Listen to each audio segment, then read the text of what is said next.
you my backhand. My winner whizzes down the line. Betting weekly tennis live. Are you ready for it? Here we go.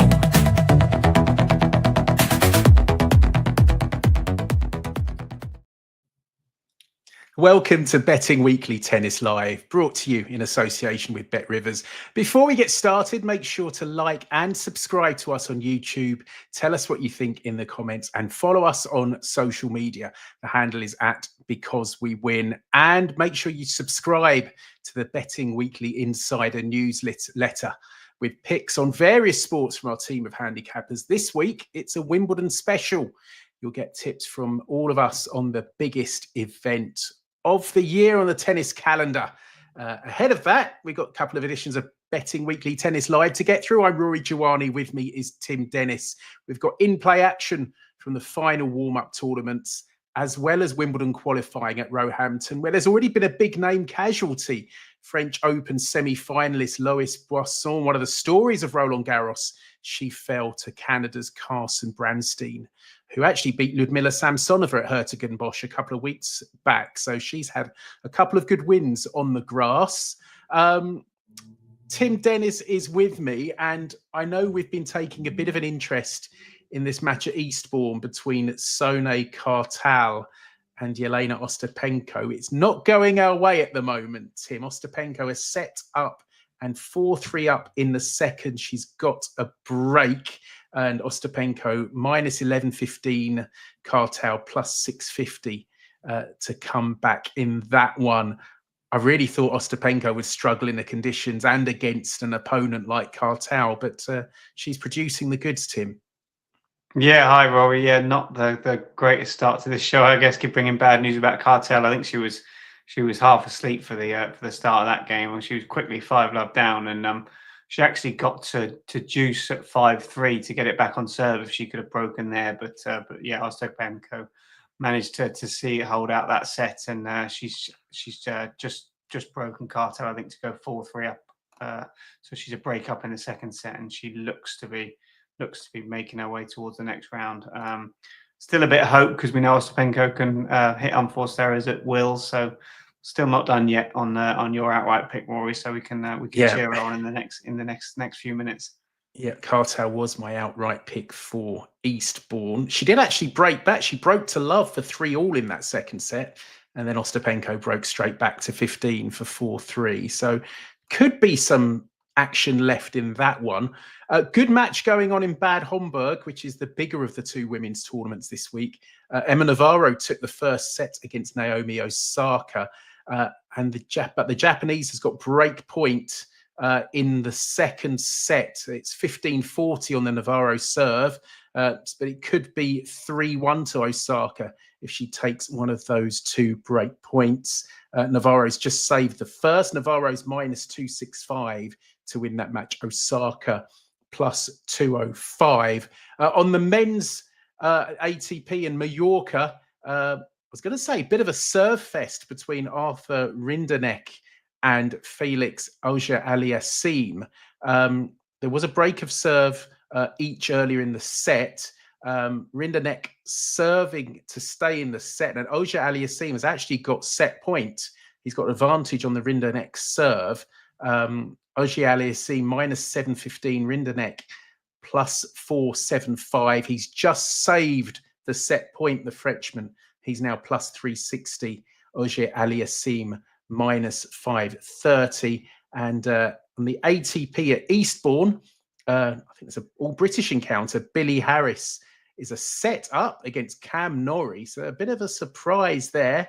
It's going with serve in the second set. Harris is 1-2 down, but he is going on serve early in the second set. So that's the latest action from the normal ATP and WTA tours. With the Wimbledon women's, there are qualifiers going on live right now. Quite a lot of them, actually. I mentioned Boisson going out earlier. Rebecca Marino on the point of going out. Bit of a surprise against Gabriela Knudsen.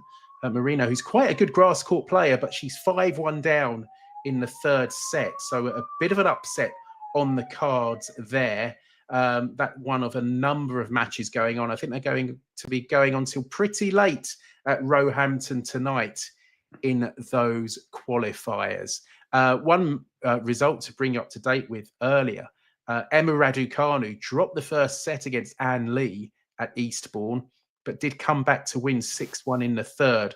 Tim, I think you saw some of that match and didn't sound like she was playing particularly well. Yeah, typical Raducanu that we've sort of become used to, and the similar sort of Raducanu that I saw at Queen's Club last week or the week before. Can look the world beater we've known she can be at times when she went on to win that Grand Slam. But some people will probably say she might be the worst player ever to win a Grand Slam. I'm not sure. We'll see how that plays out. But yeah, she was pretty dreadful the first set, and she wasn't much better the second. I'm not quite sure how she won the second set, but win it she did, and managed to come through in three, so she can keep her hopes alive. And she'll just hope that she plays a little bit more tennis and she can find that rhythm a little bit more. But yeah, she'll need to do better going forward in the tournament than she showed today, I think. Yeah, Eastbourne playing quite slowly by the looks of it. I worked out the service hold percentages yesterday. It was down as sort of 63, 64. So playing quite slowly for a grass court. Just see that comment there from Ben Spurs. Riley Opelka, the subject. Opelka, obviously, huge man, big server, but he managed to get through. He won in three. He won a couple of tie breaks, I think, to take. There's a surprise. Exactly. Yeah. Exactly. Riley Opelka in a tie break. Never have guessed. Interesting what you said about the court speed there regarding that question. Obviously, the quicker the better for him with that serve, because we know there's not much else bar the serve really. And perhaps a small negative that it took him 3 sets to get job done today. I assume he probably has tomorrow off though, which will help him, because I think we've seen in the past before really with Opelka that his fitness isn't his biggest asset. He can struggle to back up matches. So if he has to play 2 or 3 days in a row, certainly come the third day, I'll be looking to fade him. And I think that was quite obvious when I think Zizou Berg's beat him comfortably, having looked okay in the rounds before. So yeah, fitness, just keep an eye on how much tennis he plays in the next few days. That would be my advice there. Yeah, Opelka coming through against George Lofhagen, the young Briton, ranked 302 in the world. Certainly gave the tall American something to think about today. So we've got you up to date with the live action. Let's have a look at some of tomorrow's matches. And Bad Homburg, as I said, the pick of the women's tournaments. And a couple of intriguing encounters tomorrow. Donna Vekic, last year's runner-up, is up against Linda Noskova. The Czech won their only previous meeting in Doha in February in straight sets. And she's the favourite here at -148. Vekic +120. Spread 1.5 games, totals 22.5. Now, Tim, I seem to end up backing Donna Vekic for Wimbledon pretty much every year. And I'm slightly tempted again after she beat Diana Schneider in a repeat of last year's final yesterday. Noskova defeated Ayla Tomljanovic, but hasn't looked overly convincing on grass to my eyes. What do you think here, Tim? Yeah, I thought much better signs from Vekic. She's obviously had a tough time on the clay swing and even the hard courts to start this year. She hasn't shown much, but yeah, finally a few signs of life there, beating Schneider here 6-3, 6-3 yesterday. She served fairly well. She saved all 4 break points. She was against, avenging that defeat she had to Schneider actually here in last year's final, because she won this tournament last year. So she clearly likes it here. And yeah, I was quite happy when I saw plus money Vekic. I thought that was a good way to be starting. She's only played 2 grass matches in Hertogenbosch since coming from the French Open. So you'd like to think, obviously we know how well she played at Wimbledon last year. I think she was a losing semi-finalist to Jasmine Paolini. And like I said, obviously goes well here. Only the one head-to-head, which Noskova took, I think, in Doha earlier this year. But Vekic was in awful form at the time. I think she'd only won 4 of sort of 13 matches she's played around that sort of time. So I'd expect much better from her tomorrow. And then, like you say, Noskova perhaps not a complete natural on this surface, and it looks to me like Vekic is just coming to the board at the right time with Wimbledon next week. So I'd actually quite liked her at plus 120. I think I saw she was with Bet Rivers. That's right. Donna Vekic plus 120. And yeah, when she's in form, she had a really good run at the Olympic Games as well. And as well as at Wimbledon last year. It's just, it's feast or famine with her, really. She's either in pretty appalling form, or when you catch her, when she catches her, when she's on some form, it's good probably to stick with her. So I'd go along with that. Vekic at plus 120, the bet there in tomorrow's match at Bad Homburg. Staying in Bad Homburg, got a very interesting match between Mira Andreeva and Clara Tauson. They've met 3 times this year, and the young Russian has won on each occasion. The first 2 were at Dubai and Indian Wells, and both times she went on to win the title. But Andreeva lost on her sole grass court appearance this season to Magdalena Freck last week in Berlin. Tauson actually beat Freck yesterday in 3 sets. Big underdog here at plus 195. Andreeva minus 245. The spread 3.5 games, totals 21.5. I think Tauson's overpriced here. The spread looks appealing at plus 3.5 games at minus 104. As does Tauson on the money line at plus 195. What did you think, Tien? Yeah, I wouldn't put you off that, Rory. I think you'd want to be a brave person getting involved at Andreeva there at minus 245. I think she was on the money line, wasn't she? Yeah. I mean, she's got a 3-0 head-to-head record against Tauson, but this is the first time they met on grass. And Andreeva, she's now lost her last 4 matches on grass. Her last win, you have to go back to Wimbledon 2023 against Potapova. That was the year she came through qualies. So yeah, there's a few worrying signs there. She had a little bit of a meltdown in her last match, losing that final set. I think she was bageled in the final set, and she clearly wanted to get off that court as quickly as she should. So yeah, I thought minus 245 was plenty short. Whether you could chance Tauson on the other side of it at was she plus 195? Yeah, I thought that was more than fair. She's played 4 matches on grass already this year, winning 3 of them, with the only loss coming to Magdalena in Nottingham. So I think Andreeva's she's got a lot to prove on the grass yet. And I thought minus 245 you'd have to be pretty brave to get stuck in at that, looking at her previous record on grass, and wouldn't be the biggest shock if she's already looking towards getting to Wimbledon next week.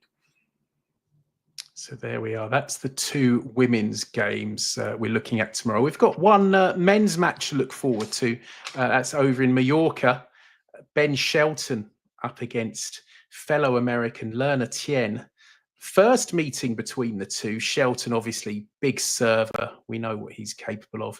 Heavy favourite here, minus 335. Tien plus 260. Spread 3.5 games. Totals 22.5. I suppose the question here is whether Tien can make any inroads on the Shelton serve, Tim. Yeah, absolutely. I'm just looking at my screen there. I've just got some odds updated for that game, because there was a bet I liked in that game with the fairly quick conditions we've seen in Mallorca this year, and Shelton obviously a decent server, and I was quite impressed with Tien in his first game serving. I think just checking on my stats, he's played 1 match already serving the 8 aces. And he serves 78% of first serve points won. And I think Shelton, he hasn't had a break point opportunity in his last 24 receiving service games. I think he's lost both of those sets in tie breaks, funny enough, to Zverev in Stuttgart and Rinniknecht at Queens. So he's clearly got a lot to work on in his return game. And having been reasonably impressed with the Tien serve there, yesterday, I saw over 10.5 games as a plus 185 chance with Bet Rivers there, and I thought on quick conditions, with the way Shelton is struggling with his return game, I thought plus 185 over 10.5 games in the first set was where I wanted to go in that one. I thought could be a tight first time they've played against each other, so I mean, I'm sure Shelton, with being a fellow American, they probably know each other fairly well, but first time in match conditions, so it could just take a little while to get a read on the serve. And as we've seen with Shelton lately before, even when he has got a bit of a read on the serve, his return game hasn't been up to much. Yeah, it's strange. I mean, Shelton, obviously, we know him for his big serve, but I thought he was better at returning than he has been recently. Is it just something just slightly awry with his game, perhaps? Yeah, whether he's not quite seeing the ball as well as he like and his timing's a little bit off, that could be the case. Because he's actually very fortunate when he played Yuri Lehecka, when he was just leading. He was serving in the start of both sets because he broke. Well, Lehecka, as to say, he broke him. Lehecka, I think he gifted in the set. I think he served 3 double faults in the game. And then followed by an unforced error. So that was just a complete gift from Lehecka, as he sometimes can do when he gets a bit tight in those situations. So yeah, you can probably go back 3-4 matches now, and he hasn't really done much to earn much on return. So I thought plus 185 was more than fair on the 10.5. And if you wanted the chance to tie break at slightly bigger, I wouldn't put you off that either. So there you go. That's Tim's thoughts on Ben Shelton against Lerner Tien tomorrow in Mallorca. Before we get you up to date with what's happening live in play, just going to remind you of, get involved with the Betting Weekly Insider newsletter. As I say, Wimbledon special, all the best picks ahead of the biggest tournament of the year. And let you know about a special show we'll be doing on Thursday with myself and Tim and Nigel Seeley. We're going to have a live show to coincide with the draw at Wimbledon. Sorry to interrupt, Rory. I think it's Friday, is it? Is it Friday? I think it's Friday. It's Friday, isn't it? Thank you very much for that. No, Friday. no I'm getting confused. Friday, we've got the draw. It's an early one, 5 a.m. Eastern time, 10 a.m. British summer time. And later that day, I think I'll be with Nigel looking at the women's outright markets, and Nigel will be with Sean Calvert looking at the men's tournament. And then we'll have the best of the first round bets, myself and Nigel in the women's and Sean and Nigel in the men's, as you can see on your screen. bettingweeklystudios.com to sign up to the Betting Weekly Insider newsletter and that Wimbledon special. Let's bring you up to date with what's happening live in Sonny play. Cartel is still alive, 7-5 all. She's hanging on. Ostapenko was just serving for the match, but Cartel's got the break, so it's 5-all. And no sooner have I said that, she's now love 30 on her own serve.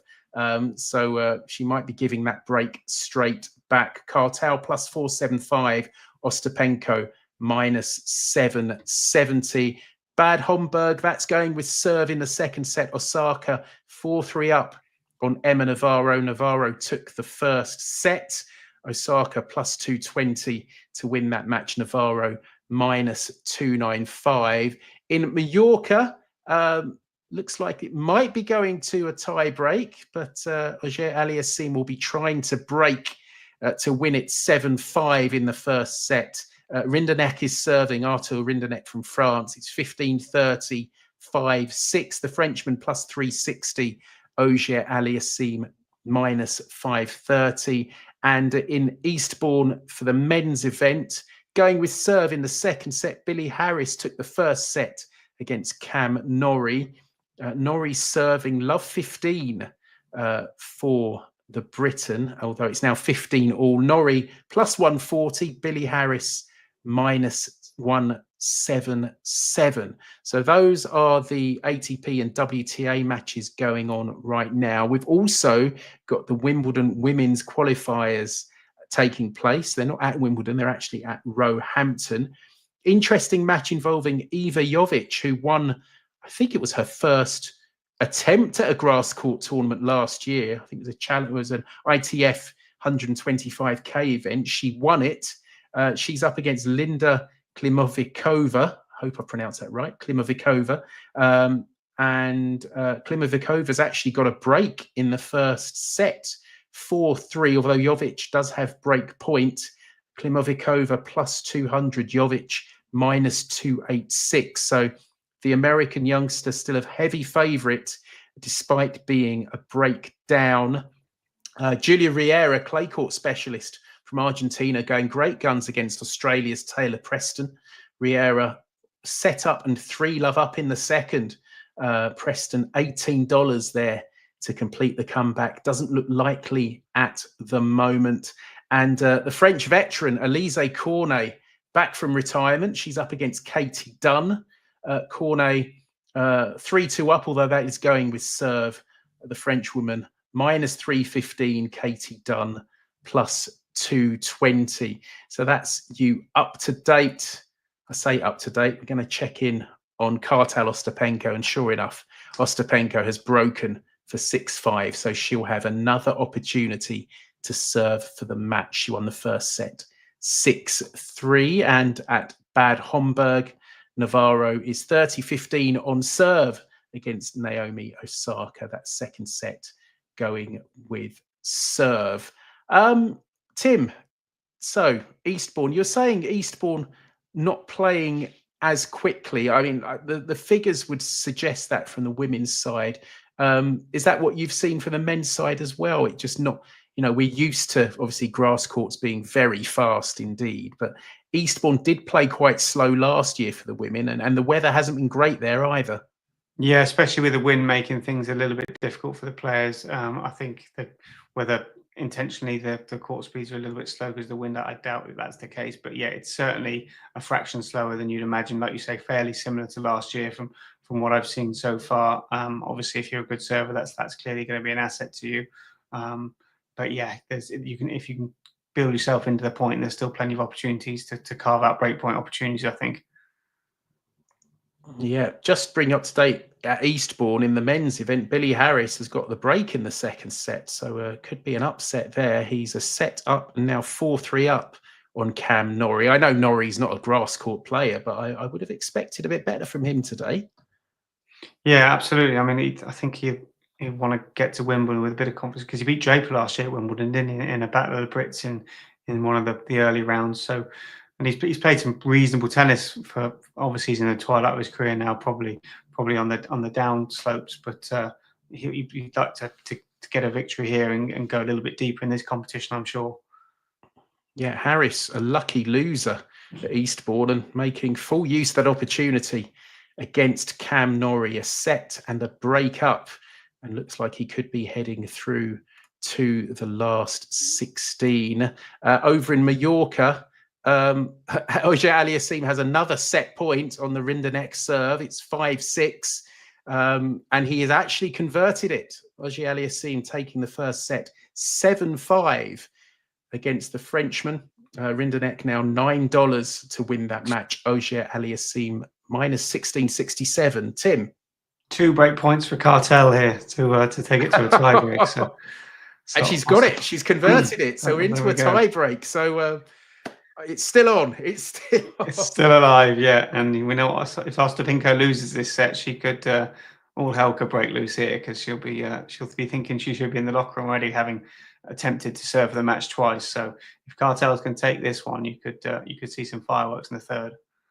Was I with you when we were on Betting Weekly Tennis Live not so long ago, and she was playing Sevastova, or was it with Nigel? And I think it must have been someone else. Yeah. Yeah, I was so.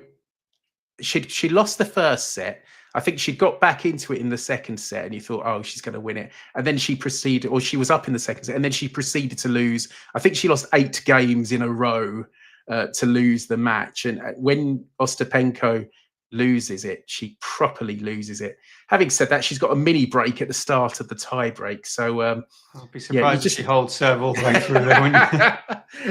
Expect the unexpected when Jelena Ostapenko is playing. I mean, she's a player.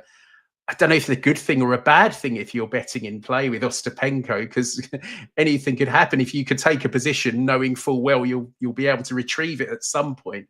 Yeah, well, I'm sure some people might have took positions when she's serving for the match there at 5-4 and 6-5. So if you did manage to get on Kartal somewhere there, then you've got a bit of value for your money there for sure. Did you see any of Iga Swiatek get a grass court season underway today, Rory? I saw a little bit. She was struggling early on. She was 4-1 down against Victoria Azarenka, then won 5 games in a row to take the first set. And then she won the second 6-4. I mean, she just doesn't look natural on the surface. I mean, you can. I mean, her serve was working not very well at the first. Like early on, it wasn't working well, and Azarenka, who's still a very good returner, was having a lot of joy. But then Swiatek got her serve going a bit. But this is her only grass court warm up for Wimbledon. I think she did win. Did she win girls Wimbledon a few years back? She did, yeah. But that just hasn't translated to the senior ranks at all. And she still looks very, very green, very inexperienced on grass. Certainly when you see, compared to how good she is on other surfaces, it is. And I'm surprised she hasn't done anything to address that. She hasn't, this year, just the one tournament in the build-up and the week before. This week, just a few days before Wimbledon, I'm quite surprised she didn't go to Berlin last week, for instance. But that's what she's decided to do. And what was it? Semi-finals at Roland Garros, where she actually looked better than she had for some time, but she's still well short of the player we remember as dominating the game for so long. Yeah, it'd be interesting to see whether she ever gets back to that position. Whether it's just the other players have raised their games a level, or whether I'm sure she's probably dropped down and maybe they've met in the middle somewhere. But obviously she's a former US Open champion, and she's well capable of finding it again on hard courts. But I do think that you've got that belief of the other players now that she's beatable on these surfaces. So she's going to find it tougher, I'm sure, but it'll be interesting to see going forward. But like you say, this is certainly her least favourite, and whether she's just sort of put a bit of a line through the grass court season and just a half-hearted kind of attempt to make an effort, who knows? But whether her coach has wanted to see her play more, only time will tell. But like you said, she's not a natural, is she? Even though she won it as a junior, but different level. And it's funny because when Nigel and I look at the tournaments, we almost mention Coco Gauff and Iga Swiatek in the same breath, in that players who prefer slower surfaces, who both have issues with their forehands at times. They do need the ball to sit up, and the low bounce on grass doesn't really help them with their forehands. We saw Gauff have a very early exit in Berlin last week. And Swiatek, she got past Azarenka today, but I just find it hard to see her going deep in Wimbledon. I mean, I think she made the quarterfinals last year where she lost to Svitolina. But yeah, I think it might have even been last 16. Might have been last 16. I'm not sure she's ever got to the quarterfinals, Gauff. And yeah, she doesn't look a natural, does she? No. Of course, I remember when Gauff, she sprung on the scene when she beat Venus Williams at Wimbledon when she was just 14, but she's never really kicked on from that. Just bring it up, Ostapenko 5-1 up in the tiebreak. I think Cartel would be heading for the exit. 6-1 to Ostapenko as I speak. I did find that match against Sevastova. She lost the tiebreak in the first set. She went 2-love up in the second, and then Sevastova won the next 6 games to win the match. But I think Ostapenko is going to get it done here. She's got 5 match points against Sone Cartal. Just before we go, we bring you up to date with some of the other matches. Emma Navarro has a break against Naomi Osaka. She won the first set. She's 5-4 up in the second. She is serving for the match. Not been a happy grass court swing for Naomi Osaka. Not been a particularly happy season for her at all. I mean, we were talking about Swiatek perhaps not getting back to her best. Could say the same for Osaka, couldn't we, Tim? Yeah, I've watched a fair bit of this game, and I mean, she's playing pretty well for the majority of the point, but then she just puts in a massive unforced error. I think that forehand there, she missed the court by about 6 foot, and that's the 5th or 6th time I've seen her do that in this match alone. So yeah, Navarro looks to be going through them, but I mean, it'll be interesting to see whether she ever gets back to her best. She's clearly trying to get there, but she's obviously been playing tennis for nearly 18 months now on this. Well, it's probably not really a comeback now, is she? She's back, but I mean, I think she's only got that challenger victory to her credit since returning. So she'd like to see herself performing at a higher level. I'm sure whether she can get there, you wouldn't put it past her, because we know that level is is there. Whether she can find it again is the key. Yep. So Navarro serving for the match against Naomi Osaka. Billie Harris now serving for the match against Cam Norrie, a set and 5-4 up. That's at Eastbourne over in Mallorca. Auger Aliassime has held at the start of set 2 against Artur Rinderknecht, the Frenchman, plus 850 to complete something of a comeback. Tim, let's have a reminder before we go of your daily double for tomorrow. Yeah, I liked Donna Vekic to beat Linda Noskova on the money line at plus 120 with Bet Rivers. And in the Ben Shelton Leona Tien game, I liked over 10.5 games in the first set, which I think was plus 185. I saw priced up at. So yeah, I think if we combine those two, I'll have to check what it pays. Oh, do you know what? I guess someone has taken your tip already, because they've piled into the plus 185 and it's now plus 175, which is a little annoying. But we're going to stick to the first one. We're going to stick to the plus 185 because that's when you tipped it. And the daily double there pays plus 527. So try and get two. We keep getting one winner, one plus money winner, and one loser. So we need to try and get the two together. So hopefully tomorrow we can start that. Yeah, well, let's hope so. Fingers crossed. And that'll be a nice payout at plus 527 for the daily double.